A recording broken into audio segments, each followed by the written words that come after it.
Wait. You can't slide over that. You said you started with $70,000 that you borrowed for student loans, but they ended up being $90,000. So that means you're paying $20,000 in interest?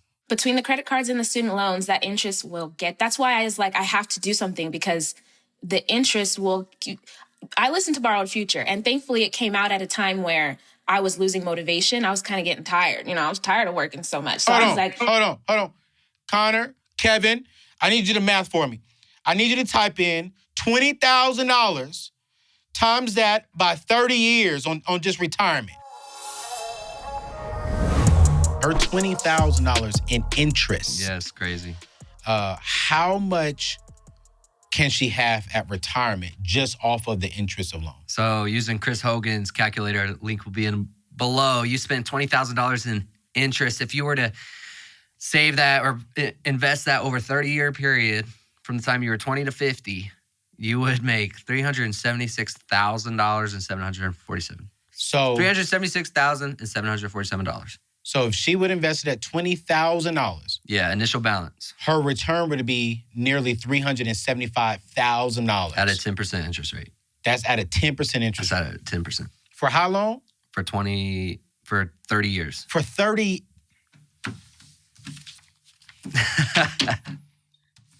30 years. I mean, you could have had another $375,000 just sitting there. You know what I'm saying? That's why you got to start early. You paid to the credit card companies, to Sallie Mae, to the federal government, $20,000. And so when you really look at it, you gave them $375,000 because you could have invested into that. And so when we do the math, the average millennial in our age bracket has $10,400. That's their net worth. That means that's what their car may be worth. That's what's in their savings account, what's in their investment accounts. That's everything. If they had to cash flow everything, they got $10,400.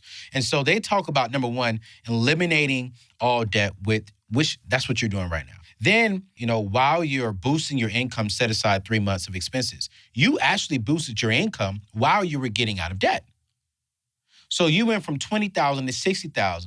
Talk to that person right now that's saying, I cannot boost my income. Yeah, I think the limitation is in your mind at the end of the day, because even right now, there's places that are hiring. Now, do you want to do it? You know what I'm saying? Like, you have to decide, you have to be able to weigh out the pros and cons of that. And I think it was Lisa Nichols that says you have to be willing to be inconvenienced. So if you're not willing to be inconvenienced, bro, then you're going to do... You can take over the show. They ain't ready for this, bro. If you're not willing to be inconvenienced, then of course you're not going to be able to do it.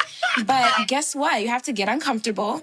You got to try some things that are maybe outside the box. Be able to stretch within yourself so that you can prove to yourself essentially that you can do whatever it is that you set out for yourself. So it wasn't beneath me with a master's degree to find a job at a grocery store or a Walmart. I was applying everywhere. And that is the energy that I put out. That's why I got back. That's what I believe. That's why I got back what I did, because it's not beneath me to do something that is legitimate work. You know what I mean? So even if someone has a consistent income, still, you need to be on a plan. Just because you have a consistent income doesn't mean you just throw out like, oh, whatever. Well, I only get paid $30K a year, so I'm just going to keep doing what I'm doing. No, that's not. You're going to keep digging yourself a deeper hole. So regardless of whether you're able to increase your income or not, you still need to be on a plan. Even if it takes you 10 years to get out of debt, even if it takes you 15 years to get out of debt,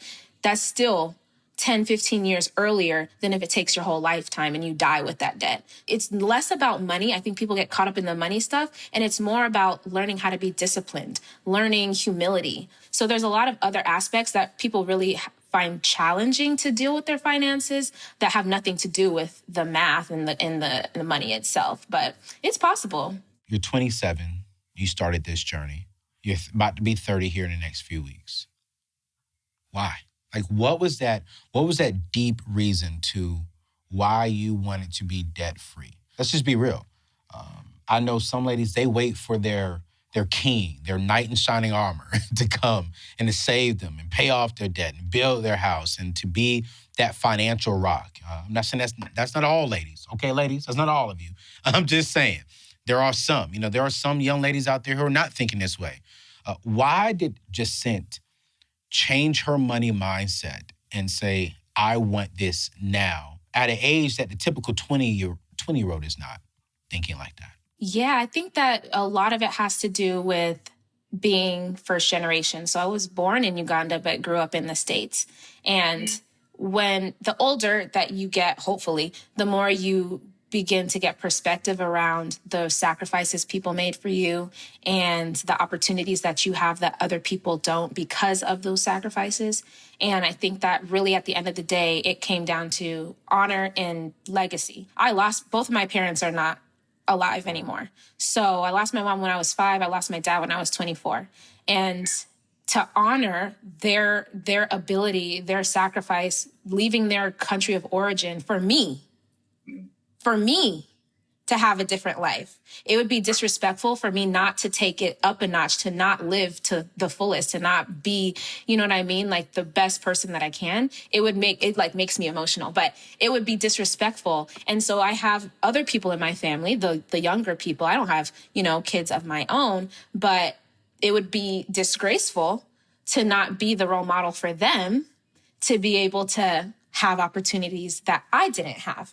So it's about standing on the shoulders of the people that came before me, knowing that they did whatever they did in order for me to be where I'm at. Because I could have been in a village. It's not a bad life. I could be in a village in Uganda somewhere. It would have been cool.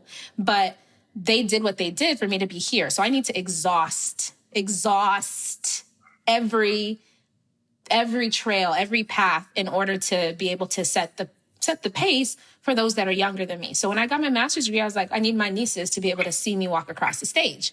You know what I'm saying? And so I think it's taking it outside of me being focused and selfish about wanting to just be in my 20s in Las Vegas and have fun. Like, that's all well and good. I'm not like looking down on anyone that's doing that, but putting that in perspective with my life, my legacy, what am I going to leave behind? Even if I never have kids, it's about my nieces and nephews. It's about the other young people that look like me, that see me. You know what I'm saying? I like that. That look like you and I and see you and I. Come on, girl. Come on.